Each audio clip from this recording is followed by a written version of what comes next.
Today I'm going to show you guys how to make chilaquiles, which is basically fried tortillas to make chips that are simmering in a green sauce.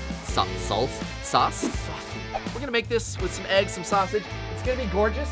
It's going to taste delicious. We're going to have ourselves a good old time. I mean, why such a strong beard on a weak little man? Whoa! Whoa! That beard sucks. Whatever. Will you take that disrespect, CJ? I will not take that disrespect. What's the word I'm looking for? Just chopped up really, really good. Yeah, chopped up really, really good.